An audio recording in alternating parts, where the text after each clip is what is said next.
1er octobre, Ézéchiel chapitre 9, chapitre 10, chapitre 11, chapitre 12. Puis il cria d'une voix forte à mes oreilles, « Approchez, vous qui devez châtier la ville, chacun son instrument de destruction à la main. » Et voici, 6 hommes arrivèrent par le chemin de la porte supérieure du côté du septentrion, chacun son instrument de destruction à la main. Il y avait au milieu d'eux un homme vêtu de lin et portant une écritoire à la ceinture. Ils vinrent se placer près de l'autel d'Irin. La gloire du Dieu d'Israël s'éleva du chérubin sur lequel elle était et se dirigea vers le seuil de la maison. Et il appela l'homme vêtu de lin et portant une écritoire à la ceinture.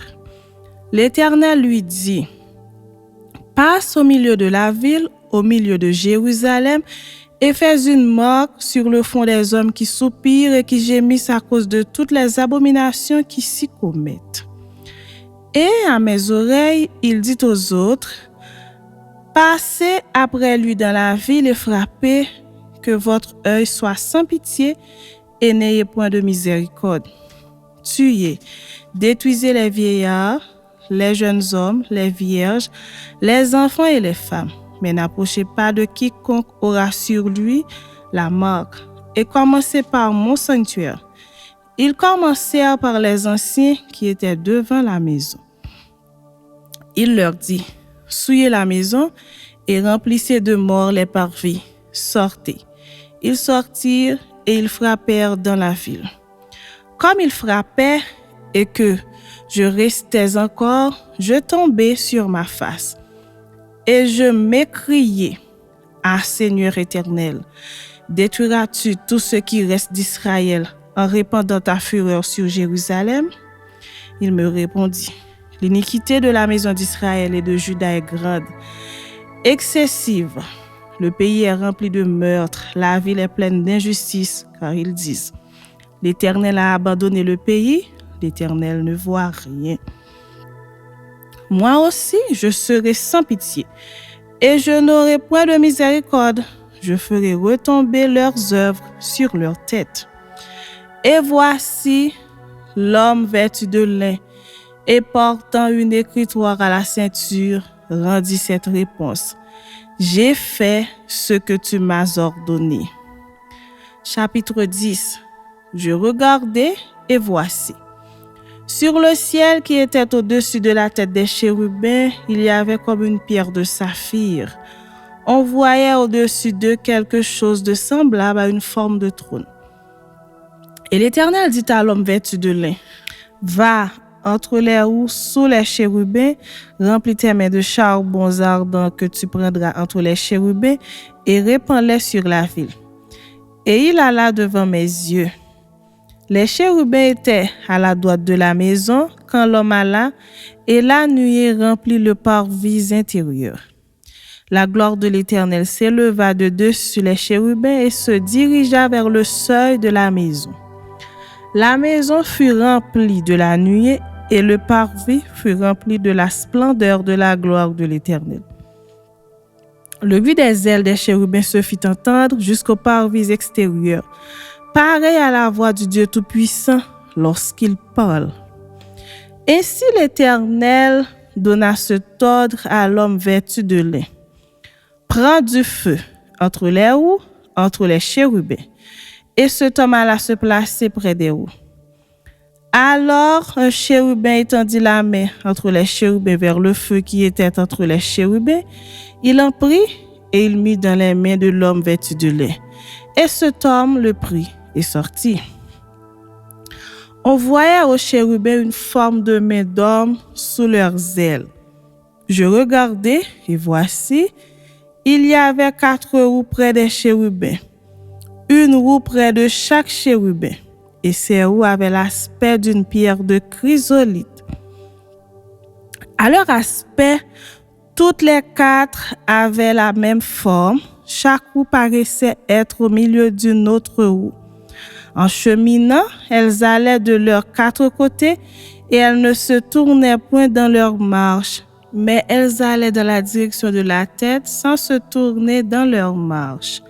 Tout le corps des chérubins, leur dos, leurs mains et leurs ailes étaient remplis d'yeux, aussi bien que les roues tout autour, les 4 roues. J'entendis qu'on appelait les roues tourbillons. Chacun avait 4 faces. La face du premier était une face de chérubin, la face du second une face d'homme, celle du troisième une face de lion et celle du quatrième une face d'aigle. Et les chérubins s'élevèrent. C'étaient les animaux que j'avais vus près du fleuve du Kébar. Quand les chérubins marchaient, les roues cheminaient à côté d'eux, et quand les chérubins déployaient leurs ailes pour s'élever de terre, les roues aussi ne se détournaient point d'eux. Quand ils s'arrêtaient, elles s'arrêtaient, et quand ils s'élevaient, elles se levaient avec eux, car l'esprit des animaux était en elles. La gloire de l'Éternel se retira du seuil de la maison et se plaça sur les chérubins. Les chérubins déployèrent leurs ailes et s'élevèrent de terre sous mes yeux quand ils partirent accompagnés des roues. Ils s'arrêtèrent à l'entrée de la porte de la maison de l'Éternel vers l'Orient, et la gloire du Dieu d'Israël était sur eux en haut. C'étaient les animaux que j'avais vus sous le Dieu d'Israël près du fleuve du Kébar, et je reconnus que c'étaient des chérubins. Chacun avait 4 faces, chacun avait 4 ailes, et une forme de main d'homme était sous leurs ailes. Leur face était semblable à celle que j'avais vue près du fleuve du Kébar. C'était le même aspect, c'était eux-mêmes. Chacun marchait droit devant soi.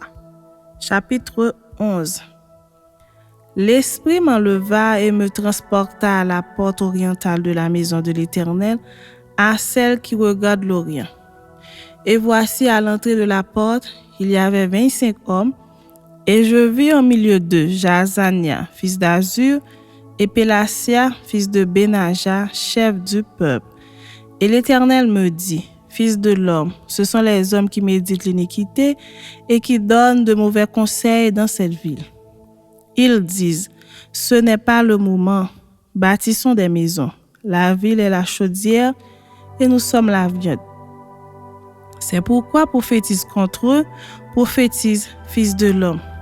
Alors l'Esprit de l'Éternel tomba sur moi et il me dit, dis, ainsi parle l'Éternel. Vous parlez de la sorte, maison d'Israël, et ce qui vous monte à la pensée, je le sais. Vous avez multiplié les meurtres dans cette ville, vous avez rempli les rues de cadavres. C'est pourquoi ainsi parle le Seigneur l'Éternel. Vos morts que vous avez étendus au milieu d'elles, c'est la viande, et elle, c'est la chaudière. Mais vous, on vous en fera sortir. Vous avez peur de l'épée et je ferai venir sur vous l'épée, dit le Seigneur l'Éternel. Je vous ferai sortir du milieu d'elle, je vous livrerai entre les mains des étrangers et j'exercerai contre vous mes jugements. Vous tomberez par l'épée, je vous jugerai sur la frontière d'Israël et vous saurez que je suis l'Éternel. La ville ne sera pas pour vous une chaudière et vous ne serez pas la viande au milieu d'elle. C'est sur la frontière d'Israël que je vous jugerai. Et vous saurez que je suis l'Éternel, dont vous n'avez pas suivi les ordonnances et pratiqué les lois.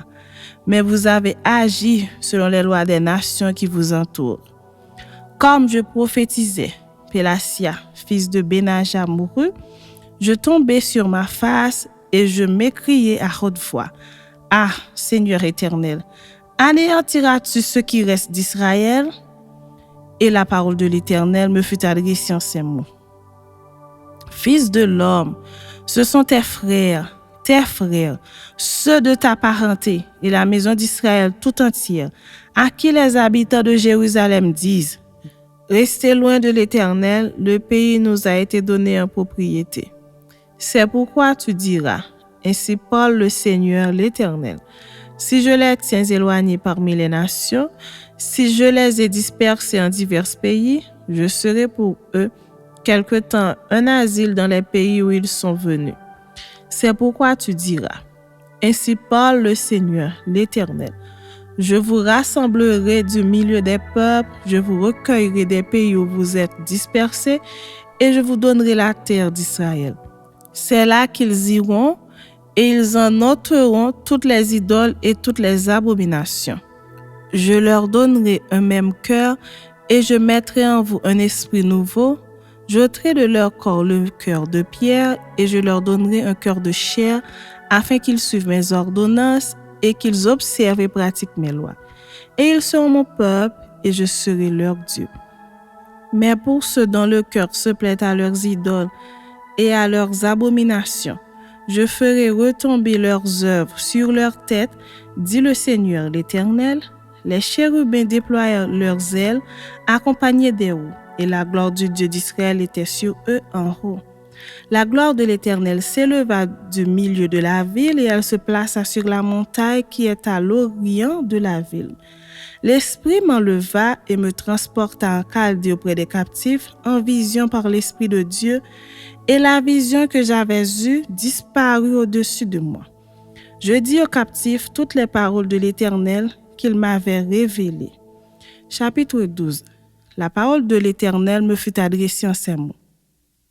Fils de l'homme, tu habites au milieu d'une famille de rebelles qui ont des yeux pour voir et qui ne voient point, des oreilles pour entendre et qui n'entendent point, car c'est une famille de rebelles. Et toi, fils de l'homme, prépare tes effets de voyage et pars de jour sous leurs yeux. Pars en leur présence du lieu où tu es pour un autre lieu. Peut-être verront-ils qu'ils sont une famille de rebelles.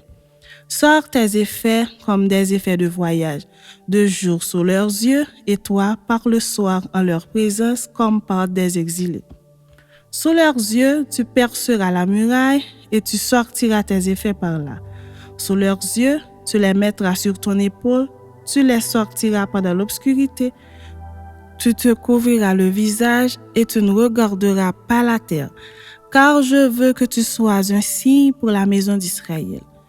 Je fis ce qui m'avait été ordonné, je sortis de jour mes effets comme des effets de voyage. Le soir, je perçai la muraille avec la main et je les sortis pendant l'obscurité et les mis sur mon épaule en leur présence. Le matin, la parole de l'Éternel me fut adressée en ces mots. Fils de l'homme, la maison d'Israël, cette famille de rebelles, ne t'a-t-elle pas dit, que fais-tu? Dis-leur, ainsi parle le Seigneur l'Éternel. Cet oracle concerne le prince qui est à Jérusalem et toute la maison d'Israël qui s'y trouve. Dis, je suis pour vous un signe. Ce que j'ai fait, c'est ce qui leur sera fait. Ils iront en exil, en captivité. Le prince qui est au milieu d'eux mettra son bagage sur le pôle pendant l'obscurité et partira. On percera la muraille pour le faire sortir. Il se couvrira le visage pour que ses yeux ne regardent pas la terre. J'entendrai mon rêve sur lui, et il sera pris dans mon filet. Je l'emmènerai à Babylone, dans le pays des Chaldéens, mais il ne le verra pas et il y mourra. Tous ceux qui l'entourent et lui sont en aide, et toutes ces troupes, je les disperserai à tous les vents, et je tirerai l'épée derrière eux.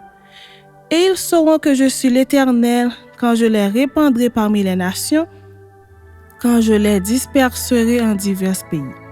Mais je laisserai d'eux quelques hommes qui échapperont à l'épée, à la famine et à la peste, afin qu'ils racontent toutes leurs abominations parmi les nations où ils iront, et ils sauront que je suis l'Éternel.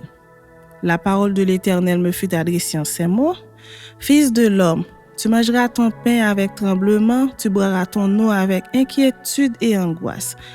Dis au peuple du pays, ainsi parle le Seigneur, l'Éternel, sur les habitants de Jérusalem dans la terre d'Israël.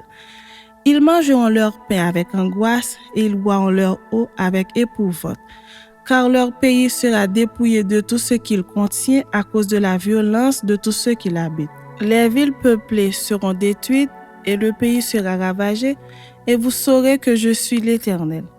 La parole de l'Éternel me fut adressée en ces mots. Fils de l'homme, que signifient ces discours moqueurs que vous tenez dans le pays d'Israël? Les jours se prolongent et toutes les visions restent sans effet. C'est pourquoi dis-leur, ainsi parle le Seigneur l'Éternel. Je ferai cesser ces discours moqueurs. on ne les tiendra plus en Israël. Dis-leur au contraire, les jours approchent et toutes les visions s'accomplirent. Car il n'y aura plus de visions vaines, ni d'oracles trompeurs au milieu de la maison d'Israël. Quand moi, l'Éternel, je parlerai, ce que je dirai s'accomplira et ne sera plus différé. Oui, de vos jours, famille de rebelles, je prononcerai une parole et je l'accomplirai, dit le Seigneur l'Éternel. La parole de l'Éternel me fut adressée en ces mots. Fils de l'homme, voici la maison d'Israël dit. Les visions qui là ne sont pas près de s'accomplir, ils prophétisent pour des temps éloignés. C'est pourquoi dis-leur, ainsi parle le Seigneur l'Éternel, il n'y aura plus de délai dans l'accomplissement de mes paroles. La parole que je prononcerai s'accomplira, dit le Seigneur l'Éternel.